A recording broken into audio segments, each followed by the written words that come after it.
Thomas allowed me to watch the cameras while he slept or left the building. Not a bad gig for a 23-year-old kid with a sociology degree. That changed soon after it started. My hatred for my job started when our first subject, Michael, began to behave erratically. The biography listed him as Subject 001, a straight white male, age 28. He stood at 6 feet 3 inches. He weighed 190 pounds. He had dark brown hair, with a blemish on the upper right corner of his eyebrow. Mike did not have a girlfriend at the time. Thankfully, Tom considered that factor.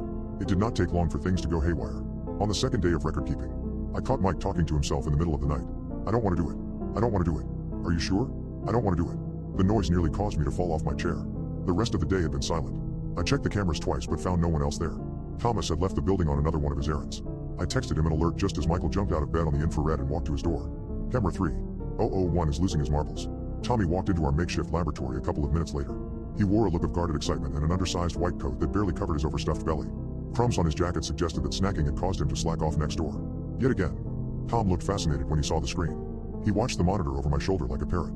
Michael banged his head against the wall. My colleague sounded downright giddy when he exclaimed, "It's happening. Record this, kid."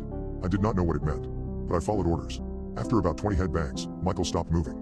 We waited and watched for 10 minutes. We checked his vitals. Somehow, Michael was not injured. He only fell asleep. Standing up. It is an eerie feeling to watch a man on the verge of losing his mind. The curtains in his apartment fluttered nervously in the wind. Every few hours, Michael roused himself from sleep and checked the window nervously, then returned to his perch by the bedroom door. He repeated this trend a few times throughout the night. He didn't get back in bed all evening. The next day, Michael got a promotion. We had nothing to do with it. We watched the whole thing from a hidden cubicle camera. Michael's boss sounded truly grateful. She considered Michael's job performance to be worthy of recognition. To boot, the firm had been particularly successful that quarter. That meant a big bonus. The shit-eating grin on Michael's face told us that he considered the experiment to be responsible. Our subject got very drunk that night. We did not capture the bar in our video feed. I did, however, catch his walk of shame home sometime around 2 in the morning. I adjusted the audio and found the guy talking to himself once again. "I don't want to do it. I don't want to do it. Are you sure? I don't want to do it." Michael walked into the apartment and flicked a light switch. The room remained quiet and empty. He repeated his favorite little phrase over and over again. He futzed around the living room in an apparent panic. "I don't want to do it. I don't want to do it. Are you sure? I don't want to do it." It annoyed me. To be honest, I started to doubt my colleague. Unstable subjects tend to skew results. I had not considered the dire consequences at the time. "Who is he talking to?" I asked. Tom didn't answer. Michael walked towards the kitchen and grabbed a glass of water from the fridge. His movement seemed extremely erratic. The overall behavior reminded me of an animal with rabies, especially the way one leg dragged behind the other. Suddenly, as if hearing something, Michael stopped and stared out the kitchen window. Water spilled all over the floor. Michael stayed in that position for 5 minutes.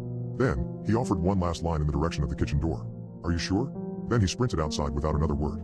Switch to camera 4, Tommy barked over my shoulder. I did as I was told. I swear. That's it. The memory of this still keeps me up at night. Michael's drunken shape came back into focus on the green grass of the apartment complex. The receiver taped to his chest captured rapid breath as his haphazard footsteps traced a path that led in only one direction. Headlights and horns blasted only 50 feet away. The freeway. Tom. This is a problem. This is a big problem. I must have repeated that phrase 1,000 times. But my pleas were ignored by my wide-eyed companion.